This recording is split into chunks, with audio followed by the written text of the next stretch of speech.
எத்தனை பேர் விசுவாசிக்கிறீங்க ஆண்டவர் நம்மளை ஆசீர்வதிக்கிற தேவன், நமக்கு விடுதலையை தருகிற தேவன் என்று சொல்லி? ஹல்லேலூயா. வசனம் இப்படியாக சொல்லுகிறது, நம்முடைய கர்த்தராகிய இயேசு கிறிஸ்துவினாலே நமக்கு ஜெயம் கொடுக்கிற தேவனுக்கு ஸ்தோத்திரம் என்று சொல்லி. ஆமென். நமக்கு தெரிந்த ஒரு பழைய பாடல், விடுதலை நாயகன் அவர் நமக்கு வெற்றியை தருகிற தேவன் என்று சொல்லி. நம்ம எல்லாரும் கரங்களை தட்டி உற்சாகமாக சேர்த்து பாடுவோமா?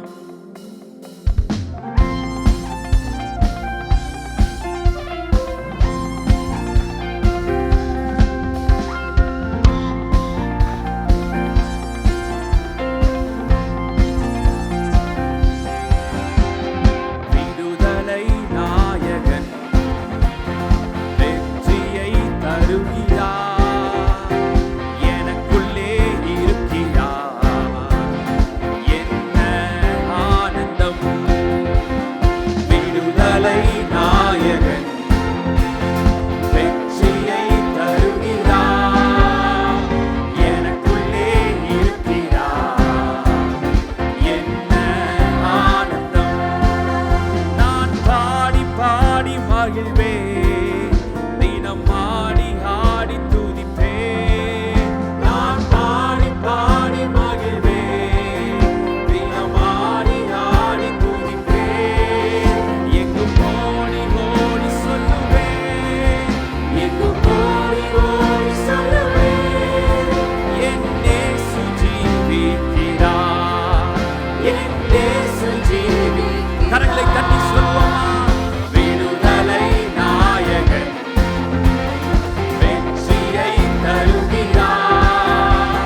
நடத்துகின்றார்.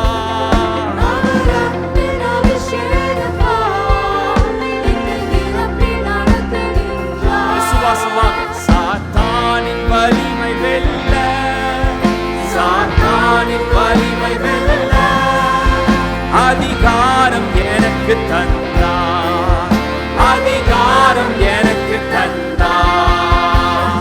விடுதலை நாயகன் வெற்றியை தருகிறார், எனக்குள்ளே இருக்கிறார். என்ன விடுதலை நாயகன், விடுதலை வெற்றியை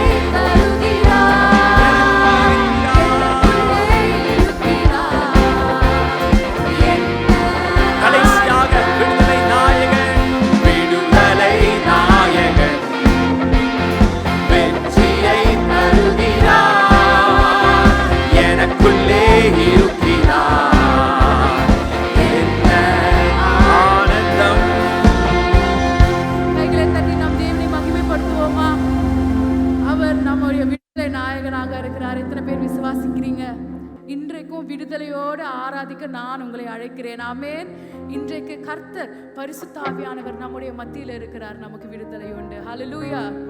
பிரியமானவர்களே, நம்முடைய தேவன் அவர் எலியாவின் தேவனாய் இருக்கிறார். எத்தனை பேர் விசுவாசிக்கிறீங்க? எலியா எவ்வளவு பெரிய அதிசயங்களை, நிறைய சைன்ஸ் அண்ட் வண்டர்ஸ் கர்த்தர் அவர் மூலமாக செய்தார். ஆமென். ஆனா சில பேர் சொன்ன வார்த்தைகள் அவரை கொஞ்சம் காயப்படுத்துச்சு, இல்ல அவரோட கான்ஃபிடென்ஸை உடைச்சிச்சு. ஆனா பிரியமானவர்களே, அந்த வார்த்தைகளை அதை வந்து பேன் பண்றதுக்கு கர்த்தரால முடியும். ஆமென். அந்த வார்த்தைகளை நிர்மூலப்படுத்த கர்த்தரால முடியும். அந்த வார்த்தைகளை மாற்ற பரிசுத்த ஆவியானவரால முடியும். எத்தனை பேர் விசுவாசிக்கிறீங்க? இந்த இடத்துல நாம சொல்ல போகிற, ஆண்டவரே நீங்க வாங்க, அசைவாடுங்க, உடைய அக்கினியை தாங்க, எலியாவை போல என்னை மாற்றுங்க, என்னை எல்லாரும் முன்னாடி ஒரு சாட்சியாக நிறுத்துங்க என்று நாம் சொல்லும் பொழுது கர்த்தர் அதை நிறைவேற்றுகிற தேவனா இருக்கிறார். இன்றைக்கு கூட இன்னொரு பாடலை நாம பாட போகிறோம். இந்த பாடலை விசுவாசத்தோடு நீங்க பாடுங்க. கர்த்தர் உங்களை ஆசீர்வதிக்க அவர் வல்லவராக இருக்கிறார். எங்களோடு சேர்ந்து இந்த பாடலை பாடுவீங்களா?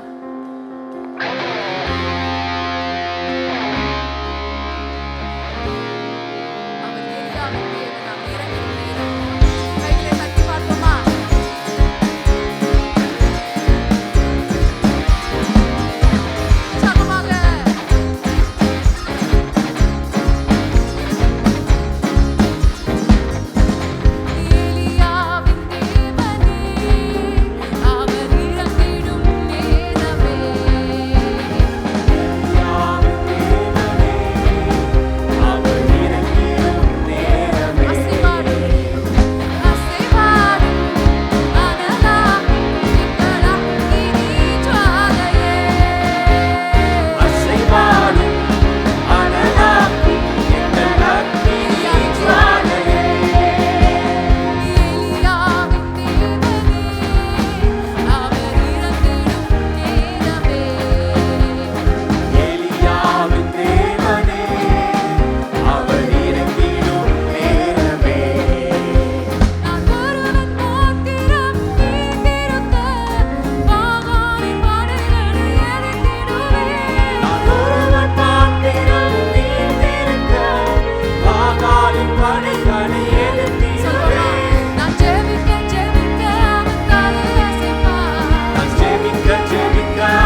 தலைப்பு என்னன்னா ஞானஸ்தானத்தை குறித்து இன்றைக்கு நாம் பார்க்க போகிறோம். Amongst all these doctrines, we are also going to meditate upon one of the doctrines, the baptism. வாசிக்க கேட்கலாமா? மத்தேயு 3வது அதிகாரம் 13, 16 வசனங்களை நாம் வாசிக்க கேட்கலாம். And let us hear the word reading from Matthew chapter 3 verses 13 and 16. Then Jesus came from Galilee to John at the Jordan to be baptized by him. When he had been baptized, Jesus came up immediately from the water, and behold, the heavens were opened to him, and he saw the Spirit of God descending like a dove and alighting upon him.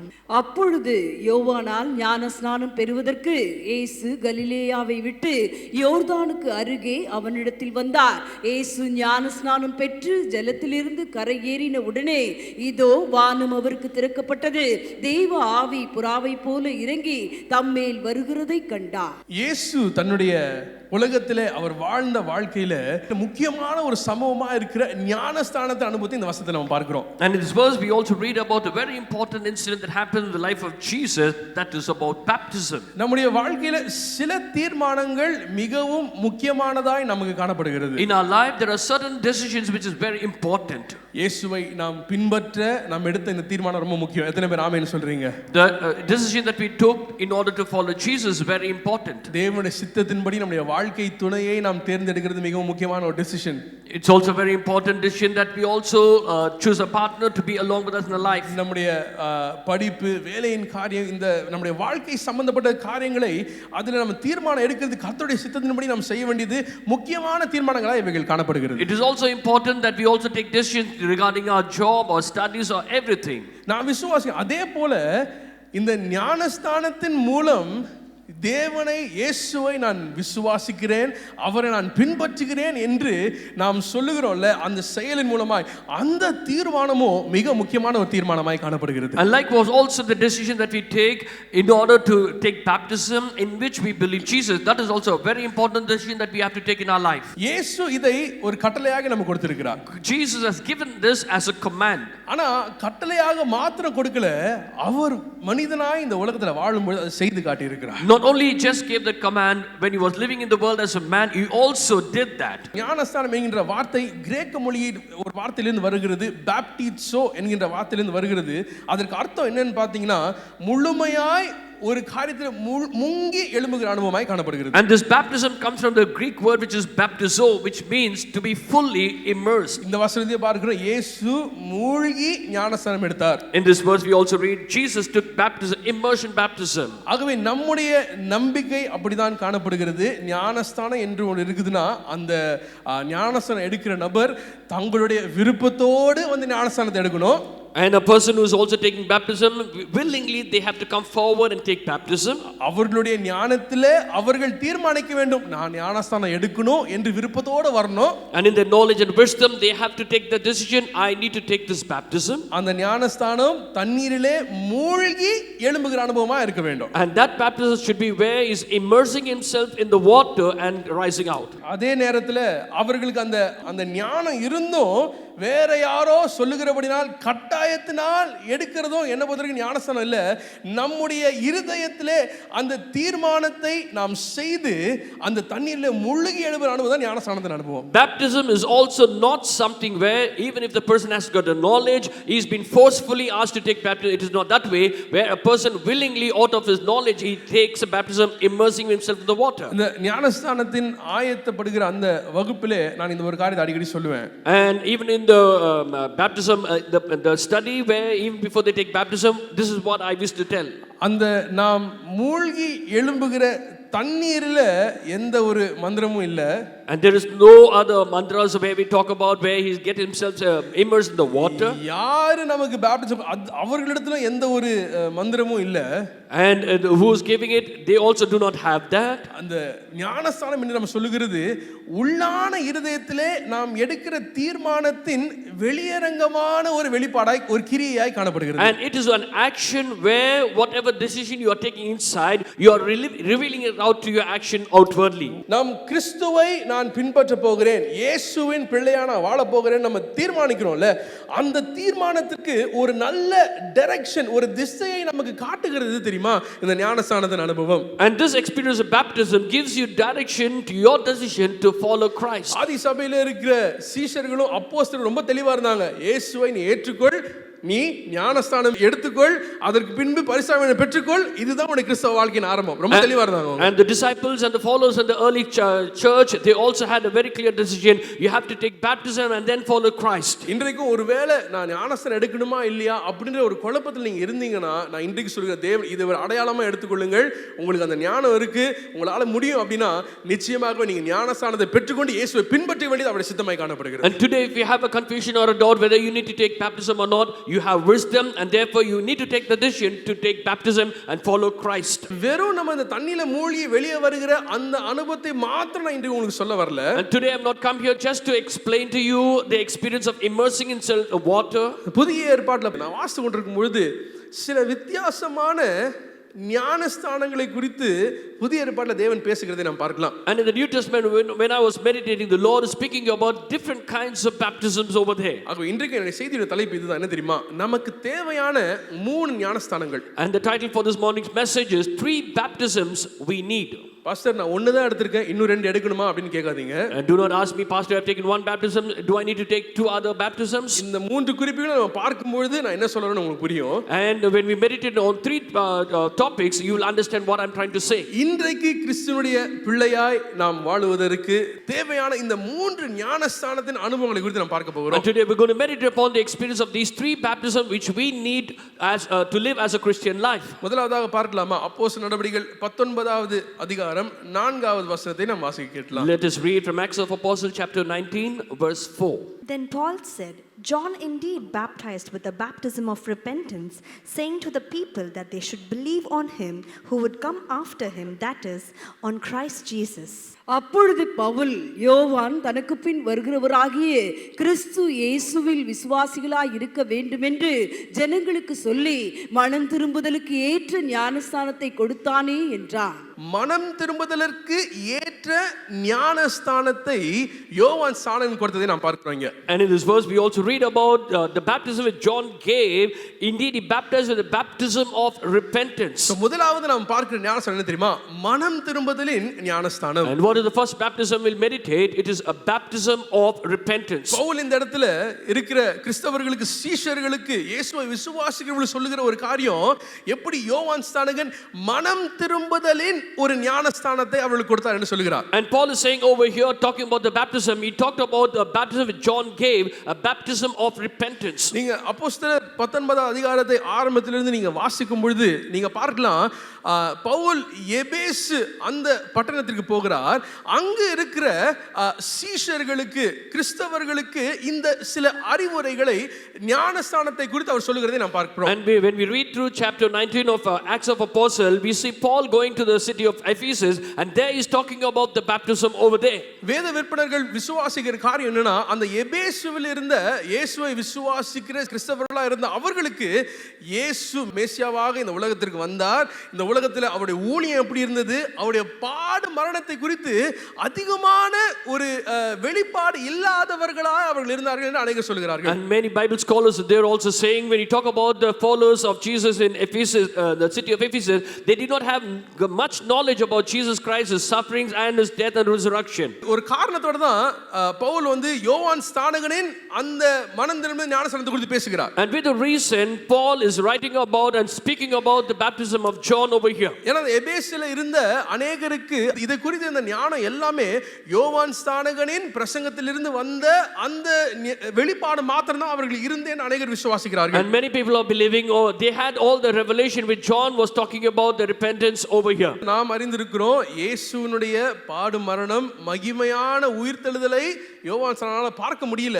ஆகவே யோவான் ஸ்நானகன் அவருடைய காலத்தில் இருந்த அந்த மனம் திரும்புதலின் அந்த ஞானஸ்நானத்தை குறித்து கேள்விப்பட்டவர்கள் அதை மாத்திரம் விசுவாசித்துக் கொண்டிருந்தார்கள். And John, as we know very well about the history, John did not know about the birth, death and the resurrection of Jesus, but then even whatever John was talking, people believed about the repentance John was speaking about. யோவான் ஸ்நானகன் எப்படி மனம் திரும்புதலை வைத்து மேசியாவின் வருகைக்காய் நாம் ஆயத்தப்பட வேண்டும் என்று ஒரு ஆயத்தத்தின் செய்தி அவர் கொடுத்து கொண்டிருந்தார். And John the Baptist, as you know very well, he was only giving them a preparatory message where they have to repent and they have to be prepared to meet Messiah. ஒரே message தான் அவர்கிட்ட இருந்துச்சு, மனம் திரும்புங்கள் பரலோக ராஜ்யம் சமீபமா இருக்கு. They had only one message: repent, for the kingdom of God is near.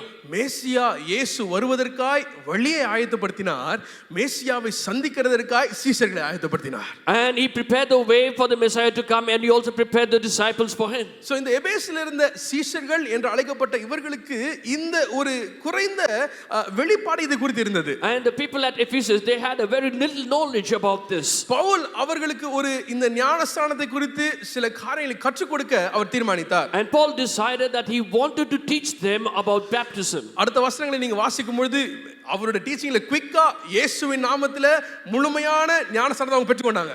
And they also had the complete knowledge about Jesus and his baptism. ஆனா பவுல் இவர்கள் இந்த யோவான் ஸ்நானகன் மூலமா பெற்றுக்கொண்ட மனம் திரும்புதல் ஞானஸ்நானம் அவசியம் இல்லைன்னு சொல்லல, எப்படி இந்த மனம் திரும்புதலின் ஞானஸ்நானம் ஒரு முதல் படியா இருக்கிறது என்று காண்பிக்கிறார். And Paul did not say that you should not have the baptism of repentance, but John was talking about, but then he said that is the first step in baptism. பிரியமானவர்களே, இன்றைக்கு நமக்கும் இது ஒரு பெரிய செய்தியாய் காணப்படுகிறது. And dearly beloved, this is today is going to be a great message for us. என்னன்னா நம்முடைய வாழ்க்கையிலும் மனம் திரும்புதலின் ஞானஸ்தானம் நம்முடைய முதல் படியாய் காணப்பட வேண்டும். Because the repentance should be our first step in our baptism. சரித்திரம் முழுவதும் நாம் பார்க்கும் பொழுது எழுப்புதல் ஒரு இடத்துல வருவதற்கு முன்பதாக மனம் திரும்புதலும் ஜெபமும் அதிகமா அந்த இடத்துல இருந்தது நாம் பார்க்கிறோம். When you look into the history, wherever revival came in, prior to that there was repentance and there was prayer. நம்முடைய தனிப்பட்ட வாழ்க்கையிலும் நம்முடைய சபையிலும் குடும்பங்களிலும் எழுப்புதல் வருவதற்கு முன்பதாக மனம் திரும்புதலும் ஜெபம் அதிகமா இருக்கும். விசுவாசிங்க ஆமென் சொல்லுங்க பார்க்கலாம். And even so in our life, in our family, and in our church, even before revival there should be repentance and much prayer. மனம் திரும்புதல் என்கின்ற அந்த வார்த்தை கிரேக்க வார்த்தையிலிருந்து வருகிறது. அந்த வார்த்தை என்னன்னா மெட்டனோயா என்று சொல்லுகிற இந்த வார்த்தையிலிருந்து வருகிறது. And when you talk about repentance, it comes from a Greek word metanoia. அதற்கு என்ன அர்த்தம்னா நம்முடைய மனதில ஒரு மாற்றம், நாம் சென்று கொண்டிருக்கிற திசையிலே ஒரு மாற்றத்தை அது காண்பிக்கிறதாய் காணப்படுகிறது. There should be a change in our mind. There should also be a change in the direction that we are going to. நாம் சென்று கொண்டிருக்கிற பாவத்தின் வழியிலிருந்து ஒரு முழுமையான திருப்பம் தேவனுக்கு நேராய் திரும்புகிற ஒரு அனுபவத்தை மனம் திரும்புதல் காண்பிக்கிறது. Repentance talks about where we completely turn away from the sinful way that we are going through and turning towards God. March பாஸ்ட்ல நீங்க ஸ்கூல்ல பாத்துக்கலாம். The school we could also talk about the march past. அப்போ ஒரு command கொடுப்பாங்க, என்ன தெரியுமா? About turn. And they'll give a command about turn. அப்பனா சுத்திட்டு ஒரே பக்கம் பார்த்து நிப்பாங்களா? அப்படியே எதிர் பக்கம் பார்த்து நிப்பாங்க. They have to completely turn to the opposite direction. 180 degree திருப்பம் நம்முடைய வாழ்க்கையில தேவை. And it's an experience where you turn 180 degrees. சிலர் சொல்லி கேட்டிருக்காங்க, பாஸ்டர் நான் மனம் திரும்பி 360 டிகிரி திரும்பிட்டேன் pastor. And some people used to say, Pastor, I've repented and 360 degrees I have turned. 360 degree திரும்பினா என்ன தெரியுமா? இருந்த இடத்துல தான் திருப்பி இருப்போம். When you turn 360 degrees, you come back to the same position. அநேகருடைய மனம் திரும்ப அப்படிதான் இருக்குல்ல. And many people's repentance is like that. திரும்பற மாதிரி திரும்பிட்டு நேரா திரும்பி வந்துடுறது. It seems as if they are turning but then come back to the same position. ஆனா தேவன் எதிர்பார்க்கிற மனம் திரும்புதல் தேவனுக்கு பிரியமில்லாத வழியிலிருந்து எதிராக திரும்பி தேவனுக்கு நேராய் நடந்து செல்லுகிற அனுபவம். And the experience which the Lord is liking is we completely turn away from the sinful way and turn towards God completely. மனம் திரும்புதலை குறித்து 4 காரியத்தை உங்களுக்கு நான் சொல்ல விரும்புகிறேன். And I'm going to tell you about 4 things concerning repentance. முதலாவது மனம் திரும்புதல் தேவனுடைய சித்தமா இருக்கிறது. ஒரு ஆமென் சொல்லுங்க பாருங்க. First and the foremost, repentance is God's will. 2 பேதுரு 3:9 நாம் பார்க்கிறோம், ஒருவரும் கெட்டு போகாமல் எல்லோரும் மனம் திரும்ப வேண்டும் என்று தேவன் விரும்பி நம்மேல் நீடிய பொறுமையுள்ளவராய் இருக்கிறார். In 2 Peter chapter 3 and verse 9 we read, God is so merciful, not willing that any should perish but all should come to repentance. அநேகர் இந்த உலகத்துல யோசிக்கிற காரியம் என்னன்னா, தேவன் இவ்வளவு அன்பா இருக்கிறார்னா ஏன் நரகம் அவனை வச்சிருக்கிறாரு, ஏன் ஜனங்களாம் அழிஞ்சிட்டு இருக்கிறாங்க, அநேகர் கேட்டுக்கொண்டே இருக்கிறாங்க. And many people are still asking, if God is so loving and careful, why is that he should create that hell, and why should people go there? தேவன் அவ்வளவு அன்புள்ளவரா இருக்கிறபடினால்தான் நம்மளை கட்டாயப்படுத்தி அவர் ரட்சிக்கப்பட வைக்கல, நமக்கென்று ஒரு தீர்மானத்தை செய்கிற ஃப்ரீ வில், நம்முடைய விருப்பத்தை கொடுத்திருக்கிறார். It is because God loves us so much that he did not force us to repent, but then he's given us that free will to take the choice. நீங்களும் நானும் மனம் திரும்பி விசுவாசிச்சா போதும், கெட்டு போகாமல் நித்திய ஜீவனை அடையும்படி அவரை தந்தருளி இவ்வளவாய் உலகத்தில் அன்பு கூர்ந்தார். And for God so loved the world that he gave his only begotten son, that whosoever believeth in him should not perish but have that eternal life. ஆகவே இந்த காரியத்துல கர்த்தருடைய சித்தம் என்ன அப்படி நீங்க குழம்ப வேண்டிய அவசியமே இல்ல. Therefore there is no need for you to get confused what is the will of God in this. சில பாவங்களோ தேவனுக்கு பிரியமில்லாத காரியம் இருதயத்துல இருக்குன்னா மனம் திரும்புதல் கர்த்தருடைய சித்தமாய் காணப்படுகிறது. If there is sinful activities or things which God doesn't like, you have to repent, and that is very important. மனம் திரும்புதல் தேவனுடைய சித்தம், அவருடைய விருப்பம். Repentance is God's will and desire. இரண்டாவதாக, Secondly, மனம் திரும்புதல் தேவனுடைய இரக்கத்தை வெளிப்படுத்துகிறது. Secondly, repentance talks about God's mercy. ஏசாயா 55:7 நம்ம பார்க்கிறோம், கர்த்தரிடத்தில் திரும்ப கடவன், அவர் அவன் மேல் மனதுருகுவார். இங்கிலீஷ்ல he will have mercy on him, அவன் மீது இரக்கத்தை காண்பிப்பார் என்று வசனம் சொல்லுகிறது. In Isaiah chapter 55 verse 7 we read, let him return to the Lord and he will have mercy on him. எப்போ மனம் திரும்புதல் நம்முடைய வாழ்க்கையில இருக்கோ, தேவனுடைய இரக்கமும் நம்முடைய வாழ்க்கையில இருக்கும். When there is repentance in our life, we will have the mercy of God in our life. பெருமையுள்ளவனுக்கு தேவன், தாழ்மையுள்ளவனுக்கோ கிருபை அளிக்கிறார்னு சொல்லுகிற வார்த்தை இரக்கம் என்று கூட நம்ம சொல்லலாம். And God resists the proud but he gives mercy to the humble. தாழ்மையா இருக்கிற ஒருவர் தான் தேவனிடத்துல திரும்ப கடவன். நம்ம எப்ப திரும்பி தேவனிடத்துல போகிறோமோ அப்போ அவருடைய இரக்கம் நம்மை சேர்த்துக் கொள்ளுகிறது. Only when a person is humble, when he returns to the Lord, his mercy will take care of him. இந்த ஊமைக்கு நம்ம பேரை வச்சிட்டோம். என்ன ஊமை தெரியுமா? கெட்ட குமாரன். எத்தனை பேர் அதை அறிந்திருக்கிறீங்க? And for this parable we have named it as prodigal son. வேதம் அவனை கெட்ட குமாரன்னு கூப்பிடவே இல்லை. And the Bible doesn't call him as a bad son. நீங்களும் நானும் தான். But you and I. இளைய குமாரன் தான் வேதம் அவனை சொல்லுது. The Bible talks about the younger son. ஆனா நான் ஒரு போதகர் சொல்றதை கேட்டேன். அந்த ஊமை மற்றொரு தலைப்பு என்ன தெரியுமா? கெட்ட குமாரன் இல்ல, அன்புள்ள தகப்பன் என்பதே அந்த ஊமையின் தலைப்பா இருக்க வேண்டுமா? And the title for this parable, it should be like this way. It should not a prodigal son, but it should be a loving father. அவனுடைய வாழ்க்கையில 180 டிகிரி டர்ன் இருந்துச்சு, ஒரு திருப்பு வந்தது அவன் வாழ்க்கையில. And he had repentance, he turned around 180 degrees. அப்பொழுது திரும்பி தகப்பனிடத்துல வரும்பொழுது இரக்கத்தை காண்பித்து அவனை சேர்த்து கொள்ளுகிற தகப்பன். அதே போல நல்ல தகப்பன் தான் உங்களுக்கும் எனக்கும் இருக்கிறாருங்க. ஒரு ஆமென் சொல்லுங்க பார்க்கலாம். And when he turned back and came to the father, his father was so loving and it took him. Likewise, you and I have got a loving father. மனம் திரும்புதல் தேவனுடைய இரக்கத்தை நமக்கு வெளிப்படுத்துகிறது. Repentance reveals God's mercy. மூன்றாவதா பார்க்கணும், அப்போஸ்தலர் 3:20 உங்கள் பாவங்கள் நிவிர்த்தி செய்யப்படும் பொருட்டு நீங்கள் மனம் திரும்பி குணப்படுங்கள். In thirdly we read about in Acts chapter 3 and verse 19, repent that your sins may be blotted out. இன்றைக்கும் ஒருவேளை சில பாவங்களுடைய வாழ்க்கையில இருக்கணும், நம்ம சேர்ந்து முடிவில் ஜெபிக்க போகிறோம், மனம் திரும்புதலின் ஜெபத்தை செய்ய போகிறோம். தேவன் இன்றைக்கு உங்களுடைய பாவங்களை மன்னிக்க வல்லவராய் காணப்படுகிறார். In case there are some sinful activities today, we are going to repent and pray. The Lord is able to forgive your sins today. மறுபடி அநேக சுவிசேஷங்கள் அநேக இடத்துல இயேசு சொல்லுகிற காரியம் இதுதான், மனுஷகுமாரனுக்கு அற்புதம் செய்கிறதற்கு மாத்திரம் அதிகாரம் இல்ல, பாவங்களை மன்னிக்கிறதற்கு அதிகாரம் உண்டு. And this is what we read also in the gospel, and also what evangelists say. Jesus not only has power to heal the sick, but he also has the power to forgive the sin. மனிதனுக்கு தான் ஒரு கட்டத்தை மீறி மன்னிக்கிறதற்கான திறன் பலன் இல்ல. And for man, after certain level, he doesn't have the capacity to forgive. ஆனா நீங்க மனம் திரும்பும் பொழுது தேவன் மன்னிக்க முடியாத பாவமும் இல்ல, தேவன் பயன்படுத்த முடியாத பாத்திரமும் இல்ல. But when you repent, there is no sin which the Lord cannot forgive. There is no vessel that God cannot use. உண்மையான மனம் திரும்புதலுடைய வாழ்க்கையில இருந்துச்சுன்னா எவ்வளவு பெரிய பாவத்தையும் மன்னித்து தேவன் நம்மை ஏற்றுக்கொள்ள வல்லவராய் இருக்கிறார். If you have true repentance, no matter how greater the sin might be, God is able to forgive and change us. நான்காவது எனக்கு ரொம்ப பிடிச்ச ஒரு காரணம் என்ன தெரியுமா? மனம் திரும்புதல் பரலோகத்துக்கு மிகுந்த சந்தோஷத்தை கொண்டு வருகிறது. And fourthly, it's very important, repentance brings joy to heaven. வேற எந்த காரியம் பரலோகத்திற்கு சந்தோஷத்தை கொண்டு வருதுன்னு வேதம் குறிப்பிடுதுன்னு எனக்கு தெரியல.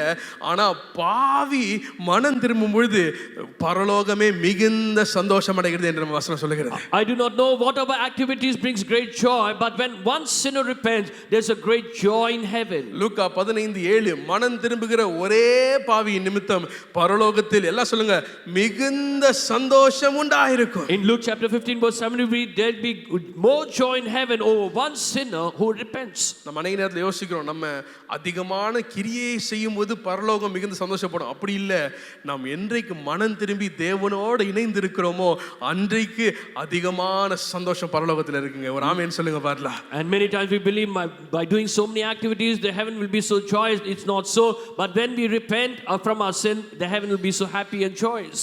தேவனுடைய சித்தமா இருக்குது மனம் திரும்புதல். Repentance is God's will, தேவனுடைய இரக்கத்தை வெளிப்படுத்துகிறது.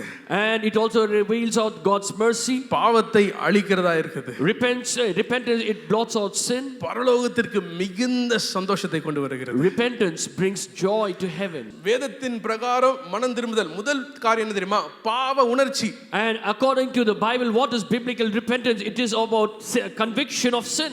நாம் நம்மளுடைய வாழ்க்கையில பாவம் செஞ்சிருக்கிறோம். நம்முடைய பாவத்தை அதை தீர்க்க அதற்கு பரிகாரத்தை கொண்டு வர வேற ஒருவர் தேவைன்ற உணர்ச்சி நமக்கு தேவை. And we need to have that realization that we have committed sin and there should be something that we need to do for that sin. நான் செஞ்சது தப்பே இல்ல என்று சொல்லுகிறவர்கள் ஒரு நாளும் மனம் திரும்ப முடியாது. A person who says whatever thing I have done there is no wrong in that, if you say you cannot repent. அறிந்தோ அறியாமலோ இந்த பாவத்தை செஞ்சிட்டேன் என்று நாம் சொல்லுகிற அந்த அனுபவம் எப்போ இருக்கும்? அப்பதான் நம்மளால மனம் திரும்ப முடியும். When we have that conviction, knowingly or unknowingly have committed this, only then you can repent. இரண்டாவது, தேவ பக்தியான ஒரு துக்கம் நம்முடைய வாழ்க்கையில இருக்க வேண்டும். And towards holiness we need to have that godly sorrow.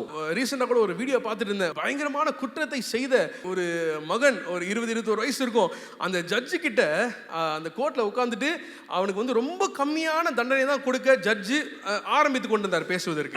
And I was also watching this video where a person at the age of 20 he had committed a crime and he was also pleading, the judge was only wanting to give him the least of punishment. சரி, சின்ன பையனா இருக்கான், அவனுக்கு மிகவும் கம்மியா தண்டனை கொடுக்கணும் ஆரம்பிச்சார். ஆனா ஒரு மாதிரி திமிரா அந்த ஜட்ஜை பார்த்து சிரிச்சிட்டு இருந்தான் அந்த குற்றத்தை செய்தவன். And a person who had committed the crime, though the judge was trying to give him the least of punishment, but he was having a sarcastic laugh. Judge பார்த்துட்டு, நீ செஞ்ச பாவத்திற்கான ஒரு சொட்டு துக்கம் கூட இல்ல, ஒரு சொட்டு அதை குறித்து வருத்தமே உங்ககிட்ட இல்ல, உனக்கு 4 ஆயுள் தண்டனை சேர்த்து கொடுக்கிறேன், 200 வருஷத்துக்கு நீ உள்ளதா இருக்கணும்னு சொல்ற. அதுக்கப்புறம் அழுகுறான் வருத்தப்பட்டு, என்ன பண்றதுன்னு தெரியாம. And since this person he was acting in a sarcastic way, the judge said, you are not even feeling sorry for whatever wrong things that you have committed, therefore I'm going to give you life sentence for 200 years. மனம் திரும்புதல் நம்முடைய வாழ்க்கையில இருக்கணும். தேவ பக்தியான ஒரு துக்கம், அது வேதம் சொல்லுகிற ஒரு காரணம். நமக்கு இருக்க வேண்டிய ஒரே துக்கம் அதுதான். பாவத்தை நான் செய்து விட்டேனே, தேவனை நான் புண்படுத்தினேனே, அவருடைய சித்தத்துக்கு வெளியே வந்துட்டேன்ற துக்கம் நம்முடைய வாழ்க்கையில இருக்கும்போது மனம் திரும்புதல் நிஜமே நடைபெறுங்க. And repentance will definitely happen when we have that godly sorrow saying, I have committed this and I feel sorry for that. மூன்றாவது, தேவனிடத்தில் திரும்புகிற அனுபவம். Thirdly, it is an experience of turning towards God. தேவனிடத்தில் நம்ம இதெல்லாம் செய்துட்டு போற போக்கிலே போய் கொண்டிருக்க கூடாது. தேவனுடைய சித்தத்துக்கு நேரா நாம் திரும்ப வேண்டியது அவசியமா இருக்கிறது. And after doing all these things we should not go on our own way, but we need to turn towards God. பாவத்தை நம்முடைய வாயில அறிக்கை செய்ய வேண்டும். And we also need to confess our sins. ஆண்டவரே, இந்த காரியம் நான் செய்துட்டேன், இதை நான் செய்யாம இருக்க எனக்கு பலன் தருவீராக. Lord, I committed all these sins, give me strength that I will not commit them again. அடுத்த குறிப்பு அதோட சேர்ந்தது, பாவத்தை விட்டுவிட நம்ம தீர்மானிக்க வேண்டும். And finally you also need to decide to forsake committing that sin. இந்த ஸ்டெப் தான் அநேகர் நம்ம மறந்துறோம். And this step many of us forget. நான் வாலிபர்கிட்ட சொல்லுகிற காரியம், இந்த பாவத்தை விட்டுவிட தீர்மானிக்கிறது எதோடு கூட நம்ம கனெக்ட் பண்ணலாம் தெரியுமா? And the decision that you are taking to forsake sin, along with what you need to connect. நான் சங்கீதம் 1 கூட இதை நான் இணைப்பேன். I will connect it with Psalm 1 verse 1 and 2. துன்மார்க்கருடைய ஆலோசனையில், பாவிகளுடைய வழியில், பரியாசக்காரர் உட்காரும் இடத்தில் உட்காராமல். அப்பலாம் என்ன தெரியுமா? இந்த இடத்துல இருந்தோம்னா அதை நம்ம செய்திருவோம்னு நமக்கு தெரியும்.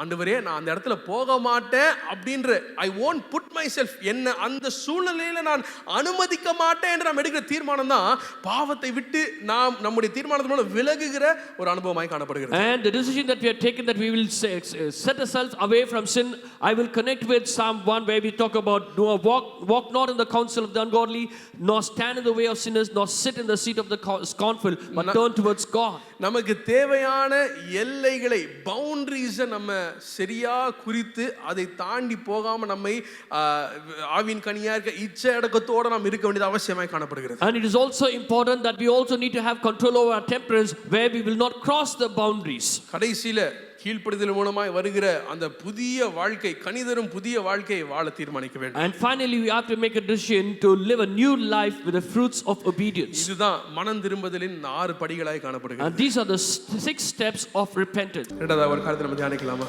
And second thing we will meditate. மத்தேயு 3வது அதிகாரம் 16வது வசனம். Let us read from Matthew chapter 3 verse 16.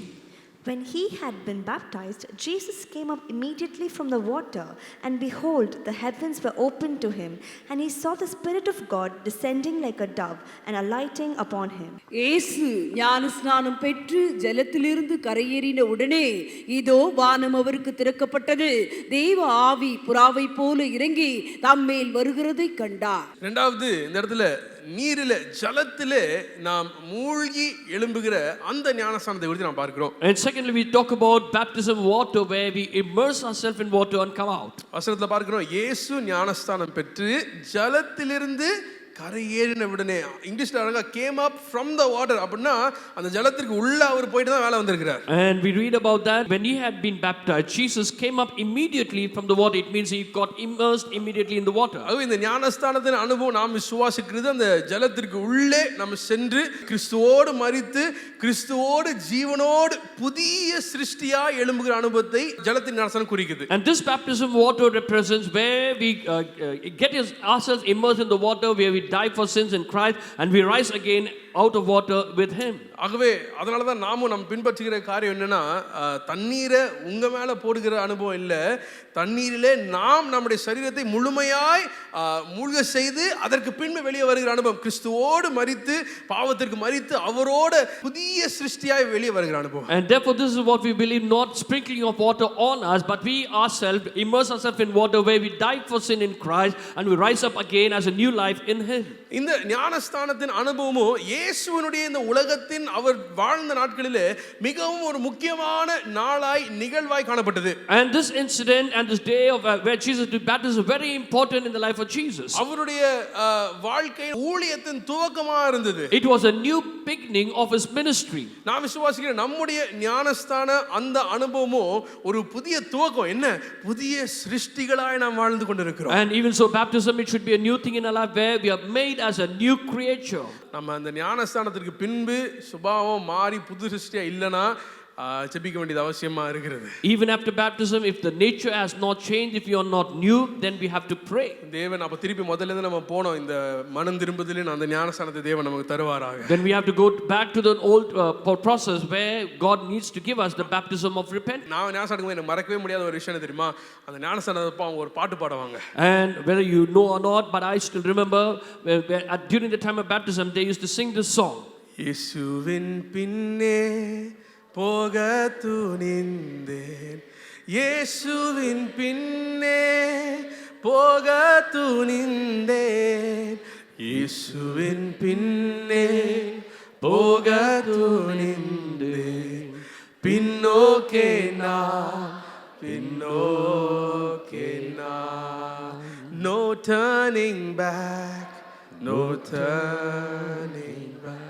ஆனால் நம்முடைய ஞானஸ்தானத்தின் அனுபவம் அப்படிதான் இருக்கணும். புதிய சிருஷ்டியாய் நம்ம வந்து பழைய பாவத்தின் காரியங்களை திரும்பி பார்க்குற அனுபவம் இல்லை, நம்மை ரட்சித்த தேவனை மாத்திரம் நோக்கி பார்த்து முன்னேறி செல்லுகிற அந்த மகிமையான அனுபவத்திற்குள்ளாய் தேவன் நம்மை நடத்த வல்லவராக இருக்கிறார். God is able to lead us into a glorious life where we do not turn back to the sin, but look towards God in that way, and we go in that. கிறிஸ்துவை பின்பற்ற எடுத்திருக்கிற தீர்மானம் மிகவும் முக்கியமானதாய் காணப்படுகிறது. The decision that we took to follow Jesus is very important decision. இந்த ஜலத்திற்குள்ளே நாம் போய் திரும்பி வெளியே வருகிற இந்த அனுபவத்தை பவுல் இந்த கலாத்தியருக்கு எழுதிய நிருபத்தில் அவர் கூறுகிறார். 3வது அதிகாரம் 26, 27 அந்த வசனங்களை வாசிக்க போகிறோம்.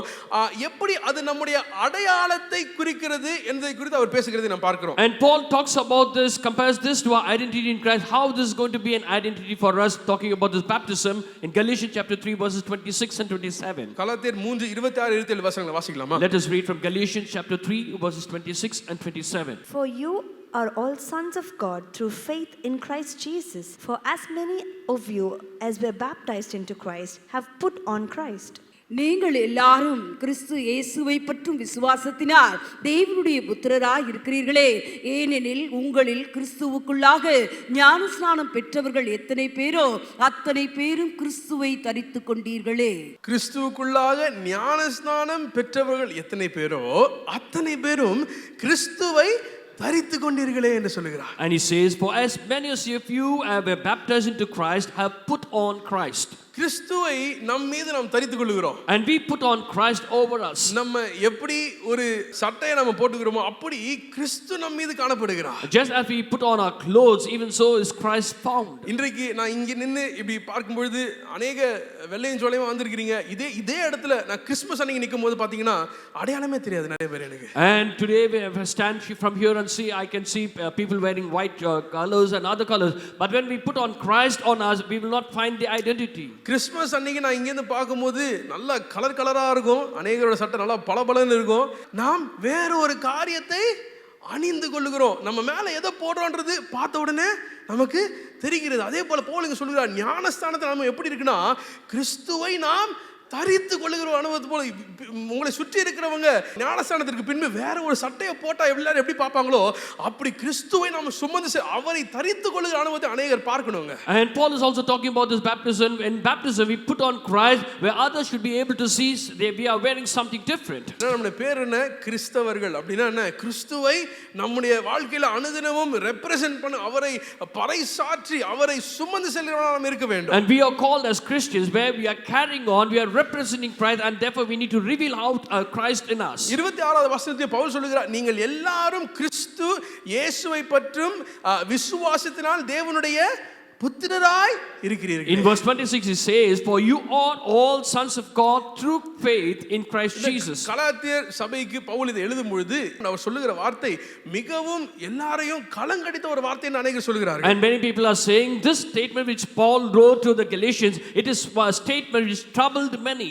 ஏன்னா அது வரைக்கும் அவர்களுக்கு இருந்த நம்பிக்கை என்னன்னா, தேவனுடைய புத்திரர்களாய் நாம் எப்ப மாறுகிறோம்னா அவருடைய எல்லா கட்டளைகளையும் ஒரு கட்டளை தவறாம ஒரு தவறும் இல்லாம எப்ப நம்ம பின்பற்றுகிறோமோ அப்பதான் தேவனுடைய குமாரர்களாய் புத்திரராய் மாறுகிறோம் என்று அவர்கள் விசுவாசித்துக் கொண்டிருந்தார்கள். Because they were believing and understanding was they will become sons of God only through strict obedience to the law and the command that was there before them. ஆனா பவுல் திடீர்னு நீங்க வந்து சொல்லுகிறார், நீங்க அதை பண்றதுக்கு முன்னாடி நீங்க என்ன பண்ண தெரியுமா?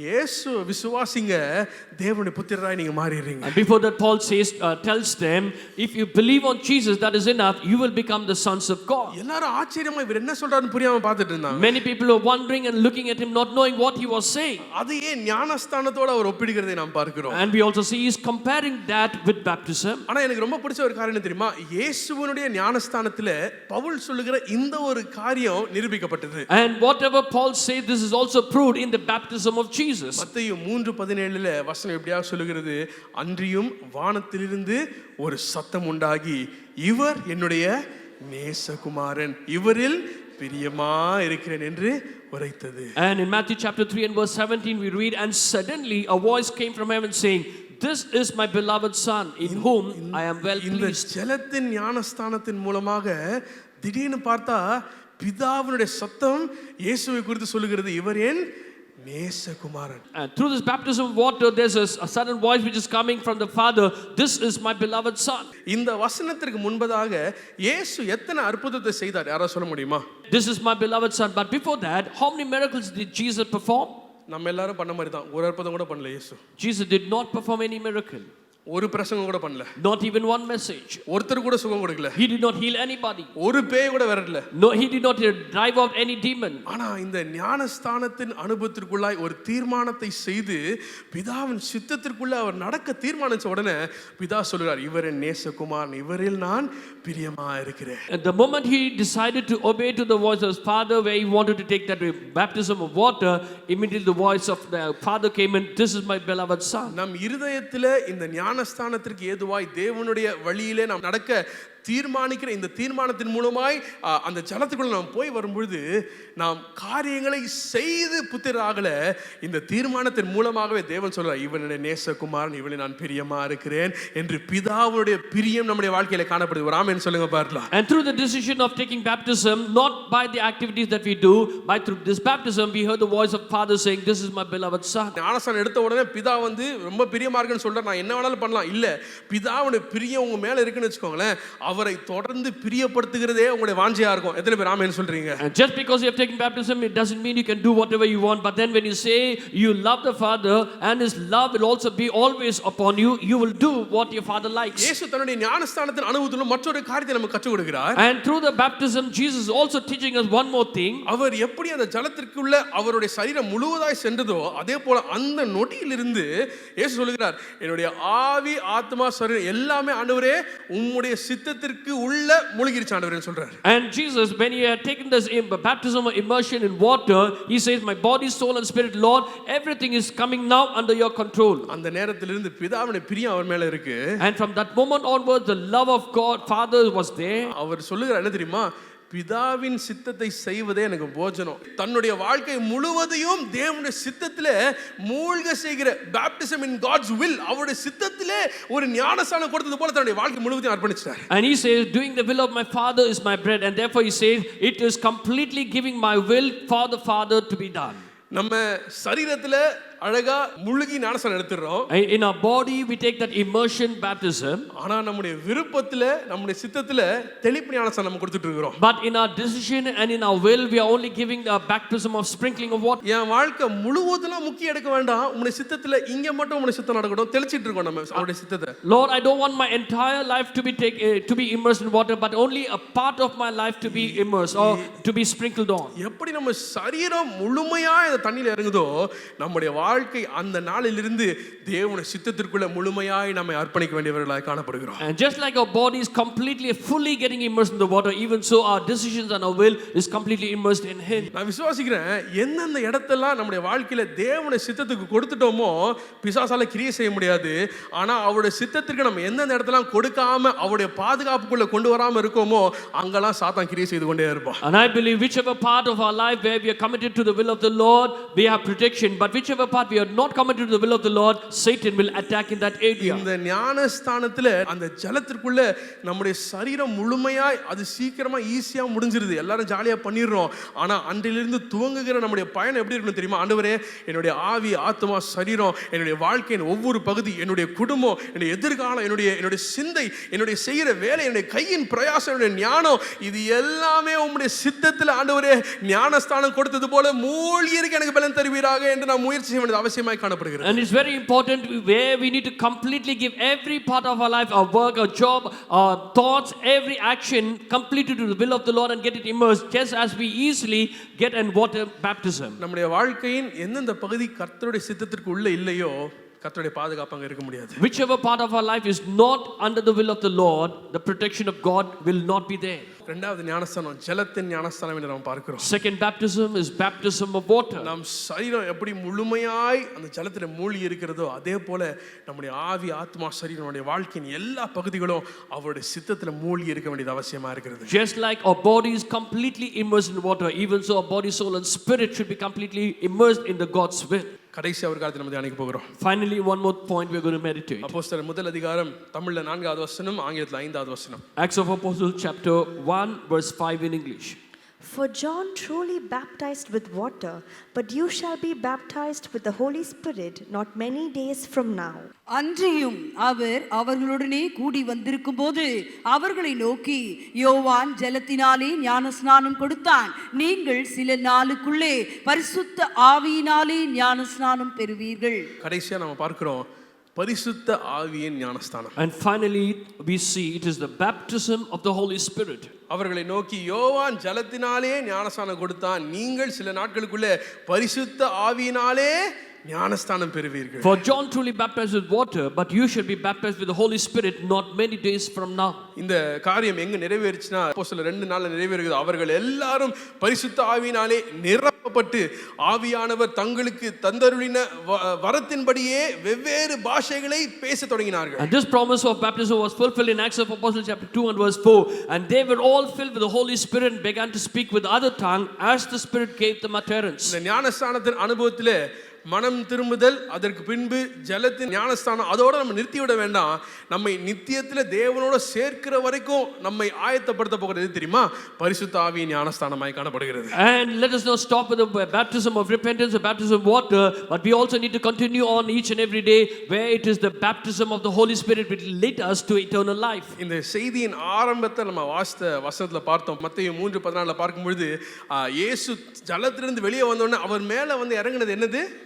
பரிசுத்த ஆவியானவர் புறாவை போல அவர் மீது வந்து இறங்கினார் என்று நாம் பார்க்கிறோம். In Matthew chapter 3 and verse 16 we read, when Jesus took baptism, the Spirit of God came upon him like a dove. அதுதான் இயேசு நமக்கு காட்டிட்டார். நம்முடைய வாழ்க்கையின் அடுத்தபடி அப்படிதான் இருக்கணும். நம்ம ஞானஸ்தானம் பெற்றுக்கொண்ட பின்பு அவருடைய சித்தத்துக்கு நம்ம ஒப்பு கொடுக்கும் பொழுது பரிசுத்த ஆவியானவருடைய ஞானஸ்தானம் நம்ம பெற்றுக்கொள்வோம். And that is the progression. The moment we came out of the water of baptism, the Spirit of God, he came upon him, we received that Holy Spirit. பரிசுத்த ஆவியின் ஞானஸ்தானம் நம்மில் இருக்கும் பொழுது என்னென்ன காரியங்கள் நடக்கிறது நம்முடைய வாழ்க்கையில? What all happens in our life when we have the baptism of the Holy Spirit? அப்போஸ்தலர் 1:8 பார்க்கிறோம், பரிசுத்த ஆவி உங்களிடத்தில் வரும்பொழுது நீங்கள் எல்லாம் சொல்லுங்க பார்க்கலாம், பலன் அடைந்து. In Acts of Apostles chapter 1 and verse 8 we read, but you shall receive power when the Holy Spirit has come upon you. பரிசுத்த ஆவியானவர் உங்களோடு இருக்கும்போது நீங்க பலன் அடைவீங்க இயேசுவின் நாமத்திலே. When the Spirit of God is with you, you will be strengthened in Jesus name. இன்றைக்கும் अनेक பலவீனங்கள் உங்களுடைய வாழ்க்கையில இருக்குனா ஒரு கேள்வி நீங்க கேட்க வேண்டும், பரிசுத்த ஆவியானுடைய அபிஷேகத்தை நான் பெற்றிருக்கிறேனா? Even today if you have many weaknesses in you, you ask that question, do I have that Holy Spirit?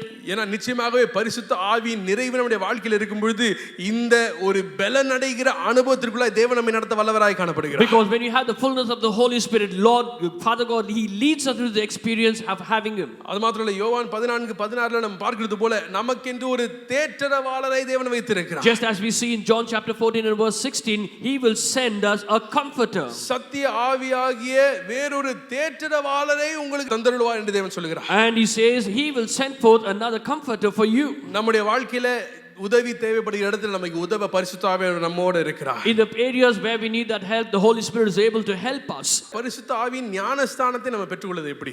How is that we can receive the baptism of the Holy Spirit? லூக்கா சொல்லுகிற அந்த சுவிசேஷத்தில் பார்க்கிறோம், இயேசு ஜெபித்தபோது பரிசுத்த ஆவியானவர் இறங்கினார். ஞானஸ்தானத்துக்கு அப்புறம் வசனம் சொல்லுது, பெந்தேகோஸ்தே நாளில் ஜெபத்திலே அவர்கள் காத்திருந்த போது பரிசுத்த ஆவியானவர், சோ ஜெபத்தின் நேரத்தில் பரிசுத்த ஆவியானவர் வருவார் நமக்கு தெரியும். And we know very well, as we also read about in Luke, when Jesus prayed, the Holy Spirit came, and the disciples prayed, the Holy Spirit came. We know very well, when we pray, the Holy Spirit will descend. இந்த பரிசுத்த ஆவியின் ஞானஸ்தானம் நம்முடைய வாழ்க்கையில தேவைனா நாம் ஜெபிக்க வேண்டியது அவசியமாய் காணப்படுகிறது. In order to receive the baptism of Holy Spirit, what is that we need to do? We have to pray. ஆனா அப்போஸ்தலர் 10:44 நீங்க பார்க்கும் பொழுது ஒரு வித்தியாசமான அனுபவத்தை நாம் பார்க்கிறோம். But in Acts of Apostles chapter 10 and verse 44, we read another different kind of an experience. வசனம் சொல்லுகிறது, இந்த வார்த்தைகளை பேதுரு பேசிக்கொண்டிருக்கையில் வசனத்தை கேட்டவர்கள் யாவர் மேலும் பரிசுத்த ஆவியானவர் இறங்கினார். And this verse says, while Peter was still speaking these words, the Holy Spirit fell upon all those who heard the word. ஜெபிக்கும்போது மாத்திரம் இல்ல, not only when you pray, தேவனுடைய வார்த்தையை நீங்க கேட்டுக்கொண்டிருக்கும் போதே பரிசுத்த ஆவியானவர் உங்கள் மீது இறங்க வல்லவராய் காணப்படுகிறார். even as you keep listening and hearing the word of God, the Holy Spirit is able to fall upon you. நம்ம अनेक தருணங்கள்ல ஜெபித்து தேவனிடத்தில் கேட்டிருக்கிறோம், தேவன் நம்மை நிறைத்திருக்கிறார். In many times we have been praying and the Lord has been doing that. இன்றைக்கும் நான் ஜெபித்துட்டு வந்த காரியம், ஆண்டவரே இந்த நாளிலே கர்த்தருடைய வார்த்தை பேசப்படும் பொழுதே அநேகரை நீ பரிசுத்த ஆவியானவரால் நீ நிரப்புவீராக. And this is what I prayed and I came, even Lord, as the word is being preached, let the Holy Spirit fall upon them. ரெண்டு காரியம் இங்க இருக்குது. பேதுரு பேசுறது ஒண்ணு, சுத்தி இருக்கவங்க என்ன பண்ணாங்களா? கேட்டவர்கள் மீது பரிசுத்த ஆவியானவர் ஊற்றப்பட்டார். There are two things. Paul was preaching, and the second thing is people heard it. ஜெபத்தின் மூலமாகவும் தேவன் மீது இருக்கிற விசுவாசத்தின் மூலமாய் தன்னுடைய வார்த்தையின் மூலமாய் பரிசுத்த ஆவியானவரை தேவன் ஊற்ற வல்லவராக இருக்கிறார். And through prayer and according to his will, through his word, the Holy Spirit will be poured upon them. ஒருவேளை பரிசுத்த ஆவியானுடைய நிறைவு, அந்நிய பாஷை பேசுகிற அந்த வரம் எனக்கு இல்லை அப்படின்னு யோசிச்சுட்டு இருந்தீங்கன்னா, நீங்க ஜெபிங்க ஒண்ணு, ஆனா அதிகமாய் கர்த்தருடைய வார்த்தையில தரித்திருக்க ஆரம்பிங்க. அந்த அனுபவத்திலிருந்து தேவன் உங்களை நிரப்ப வல்லவராய் காணப்படுகிறார். And if you do not have the fullness of the Holy Spirit, you have to pray along with that. You also need to read the word of God and listen to the word of God, and through that he is able to fill us. யோவேல் 2ல நாம் பார்க்கிறது போல மாம்சமான யாவர் மீதும் ஆவியை ஊற்றுவேன் என்று தேவன் சொல்கிறார். Just as we read in Joel chapter 2 and verse 28, I will pour out my spirit upon all flesh. மாம்சமா இருக்க நம் மீது பரிசுத்த ஆவியின் அந்த ஞானஸ்தானத்தை தேவன் நமக்கு தந்து பரிசுத்த ஆவியை ஊற்றி நம்மை நிறைப்புவாராக. And we who are in flesh, the Holy Spirit is able to be poured upon us, giving us this fullness. ஆண்டவரே பரிசுத்த ஆவியின் ஞானஸ்தானத்தை இன்றைக்கு தருவீராக. Lord, give us today the baptism of the Holy Spirit. மாம்சமான யாவர் மீதும் ஆவியை ஊற்றுவேன் என்று சொல்லி இருக்கிறீர்கள். You have said, Lord, I will pour out my spirit upon all flesh. எங்களுடைய வாழ்க்கையில தேவனுக்கு பிரியமாய் வாழ எங்களுக்கு பரிசுத்த ஆவியினுடைய நிறைவு எங்களுக்கு தேவை. Lord, we need the fullness of the Holy Spirit in order to live a life that is pleasing in your sight. முழுமையாக எங்களை அர்ப்பணிக்க எங்களுக்கு பலன் தருவீராக. Lord, you give us strength that we will completely surrender our lives. இன்றைக்கு ஒரு புதிய அனுபவத்தை எங்களுக்கு தந்தபடியால் நன்றி. Lord, we thank you for because you have given us a new experience today. மனம் திரும்புதலின் ஞானஸ்தானத்தின் அனுபவத்தை எங்களுக்கு தந்தபடியால் நன்றி. Lord, we thank you because you have given us the baptism of repentance. ஜலத்தின் ஞானஸ்தானத்தை ஆண்டவரே எங்களுடைய வாழ்க்கையின் எல்லா பகுதியிலும் உம்முடைய சித்தத்தில் நாங்கள் மூழ்கி இருக்க எங்களுக்கு பலன் தருவீராக. Lord, you give us strength through the baptism of water that we will completely every part of our life will immerse in your will. எல்லாவற்றுக்கும் மேலாய் பரிசுத்த ஆவியின் ஞானஸ்தானத்தின் நிறைவிற்குள்ளாய் நீர் வருகிற நாட்கள் நடத்த போகிறபடியால் நன்றி. Lord, above all, we thank you because you are going to lead us in the coming days into the baptism of the Holy Spirit. ஆண்டவரே பரிசுத்த ஆவியின் வரமா இருக்கிற அந்நிய பாஷைகளோட அநேகர் பெற்றுக்கொள்ளணும். கர்த்தருடைய வசனத்தை வாசிக்கும் பொழுது பரிசுத்த ஆவியானவருடைய வாழ்க்கையில ஊற்றப்பட போகிறபடியால் நன்றி. Lord, we thank you because if anybody has not received the anointing of the Holy Spirit, even as they read the word, you are going to fill them, O Lord. இந்த மூன்று அனுபவங்களை எங்களுக்கு தருவீராக அப்பா. Lord, give us these three experiences. முழுமையாக எங்களை நாங்கள் அர்ப்பணிக்கிறோம். We surrender ourselves completely to your will. நாங்கள் மூழ்கி எங்களுக்கு பலன் தருவீராக. Give us strength that we will be immersed under your will. தொடர்ந்து எங்களை வழி நடத்துங்க. Continue to lead us. இயேசுவின் நாமத்தில் பிதாவே. In Jesus' name we pray. Amen. Amen. நம்முடைய கர்த்தராகிய இயேசு கிறிஸ்துவினுடைய கிருபையும் பிதாவாகிய தேவனுடைய அன்பும் பரிசுத்த ஆவியானுடைய ஐக்கியமும் வழி நடத்துதல் ஆளுகை விசேஷமாக அவருடைய அபிஷேகம் பரிசுத்த ஆவியினுடைய ஞானஸ்தானம் இன்றும் என்றும் சதா காலம் நம்மோடு இருப்பதாக. ஆமென். என் ஆத்மாவே கர்த்தரை ஸ்தோத்திரி, என் முழு உள்ளமே அவருடைய பரிசுத்த நாமத்தை ஸ்தோத்திரி. என் ஆத்மாவே கர்த்தரை ஸ்தோத்திரி, அவர் செய்த சகல உபகாரங்களையும் மறவாதே. ஆமென். ஆமென். கர்த்தர் உங்களை ஆசீர்வதிப்பாராக. May God bless you. Pastor P. Steve